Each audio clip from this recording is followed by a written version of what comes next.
नमस्कार दोस्तों, मैं देवेंद्र अपने YouTube चैनल पर आप सभी का स्वागत करता हूं। आज मेरा डेली क्यूज सेशन का 16वां एपिसोड है। आज मैं अंतर्राष्ट्रीय घटनाक्रम से जुड़े कुछ तथ्यों के बारे में आपसे बात करने वाला हूं। तो फिर वीडियो शुरू करते हैं।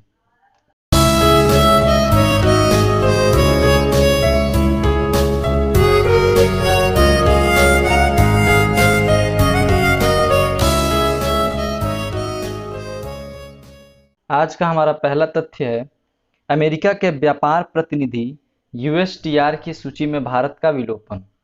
फरवरी 2020 में अमेरिका के व्यापार प्रतिनिधि USTR ने विकासशील एवं अल्प विकसित देशों की नई सूची जारी की। इस सूची से भारत का विलोपन कर दिया गया है, जिस कारण आगे आने वाले समय में भारत अमेरिकी सरकार द्वारा विकासशील देशों एवं अल्प विकसित देशों की उपलब्ध कराई जाने वाली काउंटर वेलिंग ड्यूटी में रियायत का लाभ नहीं उठा पाएगा। USTR द्वारा WTO से प्रेरित होकर वर्ष 1998 में विभिन्न देशों को उनके विकास स्तर के अनुरूप सूचीबद्ध किया गया था। सूची के माध्यम से USTR यह निर्धारित करता है कि किन देशों को रियायत दी जाएगी और कौन से देश काउंटर वेलिंग ड्यूटी के अंतर्गत शामिल होंगे। CVD एक प्रकार का आयात कर रहा है जो आयातीय वस्तुओं पर सब्सिडी के प्रभाव को न्यून करता है, यानी कम करता है। यह आयातीय वस्तु के सापेक्ष घरेलू उत्पाद को मूल्य प्रतिस्पर्धा में पिछड़ने से बचाने का जरिया है। इस प्रकार यह एंटी डोपिंग टैक्स भी है। USTR की नई सूची में Bharat, Brazil, Indonesia, Malaysia, Thailand और वियतनाम का विलोपन कर दिया है। नई सूची में 36 विकासशील देश और 44 अल्प विकसित देशों को शामिल किया गया है।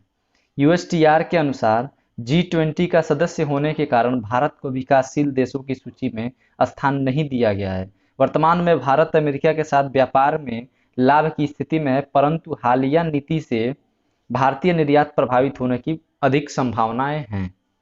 आज का हमारा अगला तथ्य है, ईरान ने बैलिस्टिक मिसाइल रॉड 500 का अनावरण कर दिया है।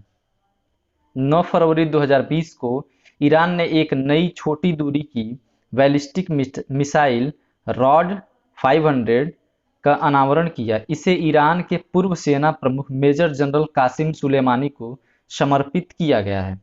ज्ञातव्य है कि ईरान के पूर्व प्रमुख मेजर जनरल कासिम सुलेमानी को 3 जनवरी 2020 को बगदाद में अमेरिकी ड्रोन हमले में मारा गया था। रॉड 500 जमीन से जमीन पर मार करने वाली बैलिस्टिक मिसाइल है। इसकी रेंज 500 किलोमीटर तक है। इससे पूर्व ईरान की फतेह 110 बैलिस्टिक मिसाइल को वर्ष 2002 में सार्वजनिक किया गया था, जिसकी रेंज 300 किलोमीटर तक है। रॉड 500 मिसाइल का उपयोग अंतरिक्ष प्रक्षेपण यानों के लिए भी हो सकेगा। रॉड 500 मिसाइल में उपग्रह को निम्न कक्षा तक पहुंचाने वाला जुहैर नाम का इंजन लगाया जाता है, जो मिसाइल को गति प्रदान करता है। आज का हमारा अगला तथ्य है, ब्रिटेन की नई अंक आधारित वीजा प्रणाली शुरू हो चुकी है। 19 फरवरी 2020 को ब्रिटेन की गृह सचिव प्रीति पटेल ने देश की नई अंक आधारित वीजा प्रणाली शुरू करने की घोषणा की। इसका उद्देश्य भारत सहित विश्व भर के होनहार और श्रेष्ठ लोगों को आकर्षित करना है। यह नई प्रणाली 1 जनवरी 2021 से लागू होगी। ब्रेग्जिट के बाद लागू हो रही यह नई प्रणाली यूरोपीय संघ और भारत जैसे अन्य देशों पर समान रूप से लागू होगी। इसके तहत विशिष्ट कौशल, योग्यताओं, वेतन और व्यवसाय हेतु अंक प्रदान किए जाएंगे। सबसे अधिक और पर्याप्त अंक प्राप्त करने वाले को ही वीजा प्रदान किया जाएगा। इसमें वीजा पाने हेतु निर्धारित न्यूनतम सामान्य वेतन को 30,000 पाउंड वार्षिक से घटाकर 25,600 पाउंड वार्षिक कर दिया गया है। आज का हमारा अगला तथ्य है, भूटान द्वारा भारतीय पर्यटकों के आगमन पर शुल्क। 4 फरवरी 2020 को भारत के पड़ोसी देश भूटान ने भारतीय पर्यटकों के आगमन को सशुल्क कर दिया है। सशुल्क का मतलब क्या हुआ है, उस पर टैक्स कह सकते हैं कि आप कर जैसा फीस लगाना शुरू कर दिया है, शुल्क लगाना शुरू कर दिया है।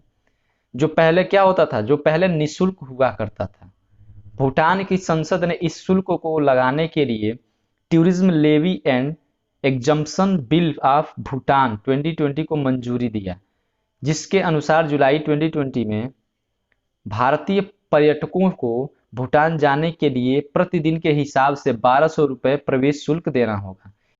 बिल में 6 से 12 साल के बच्चों के लिए 600 रुपये प्रतिदिन का शुल्क निर्धारित किया गया है। शुल्क के सस्टेनेबल डेवलपमेंट फीस (एसडीएफ) का नाम दिया गया है, जो कि बांग्लादेश और मालदीव के पर्यटकों के लिए भी देय होगा। टीबीसी के आंकड़ों के अनुसार वर्ष 2018 में 2,74,097 पर्यटक भूटान घूमने आए थे। आज का हमारा अगला टॉपिक है, भारत और पुर्तगाल ने 7 समझौतों पर क्या किया है? हस्ताक्षर किया है। भारत और पुर्तगाल ने समुद्री बौद्धिक संपदा अधिकार, हवाई क्षेत्र और वैज्ञानिक अनुसंधान क्षेत्र में 7 समझौतों पर हस्ताक्षर किए हैं। राष्ट्रपति रामनाथ कोविंद ने पुर्तगाल के राष्ट्रपति मार्सेलो रेबेलो डी सूसा ने राष्ट्रपति भवन में मुलाकात की। पुर्तगाल के राष्ट्रपति सूसा पहली बार भारत की यात्रा पर आए हुए थे। किसी पुर्तगाली राष्ट्रपति की भारत की अंतिम यात्रा साल 2007 में हुई थी। भारत और पुर्तगाल ने अपनी रक्षा साझेदारी मजबूत करने का फैसला किया है।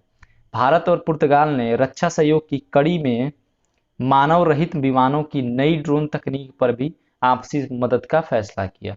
प्रधानमंत्री नरेंद्र मोदी ने हाल ही में पुर्तगाल के राष्ट्रपति साथ द्विपक्षीय संबंधों को मजबूत करने पर व्यापक चर्चा की है। गुजरात के लोथल में राष्ट्रीय नौवहन धरोहर संग्रहालय स्थापित करने को पुर्तगाल के रक्षा मंत्रालय और भारत के पोत परिवहन मंत्रालय के बीच समझौता हुआ है। भारत और पुर्तगाल ने नौवहन, परिवहन और बंदरगाह विकास को लेकर सहयोग समझौता किया है। दोनों देशों ने भारत और पुर्तगाल के बीच आवाजाही गठजोड़ को लेकर भी संयुक्त घोषणा की। इसके अतिरिक्त इन्वेस्ट इंडिया और स्टार्टअप पुर्तगाल के बीच समझौता ज्ञापन पर हस्ताक्षर किया गया है। भारत और पुर्तगाल के बीच औद्योगिक एवं बौद्धिक संपदा अधिकार के क्षेत्र में सहयोग को लेकर भी MOU पर हस्ताक्षर किए गए। दोनों देशों ने दृश्य श्रव्य सह उत्पादन में सहयोग को लेकर भी समझौता किया। पुर्तगाल के डिप्लोमेटिक इंस्टीट्यूट और विदेश सेवा प्रशिक्षण संस्थान के बीच समझौता ज्ञापन पर हस्ताक्षर किया गया। पुर्तगाल के राष्ट्रपति की यह यात्रा दोनों देशों के लिए द्विपक्षीय संबंधों के विभिन्न क्षेत्रों में प्रगति समीक्षा करने तथा आम हित के अंतर्राष्ट्रीय मुद्दों पर सहयोग एवं दृष्टिकोण से नई दिशा में आगे बढ़ने का अवसर प्रदान करेगी। पुर्तगाल के राष्ट्रपति सूसा 13 फरवरी 2020 को 4 दिवसीय यात्रा पर भारत आए हुए थे। तो आज के लिए बस इतना ही। वीडियो पसंद आए तो लाइक कीजिए, कमेंट कीजिए और दोस्तों मित्रों के साथ भी शेयर कीजिए। और अगर चैनल पर नए हो तो चैनल को सब्सक्राइब करके बेल आइकन को भी प्रेस कर लीजिए। फिर मिलते हैं अगले वीडियो में, तब तक के लिए जय हिंद, जय भारत।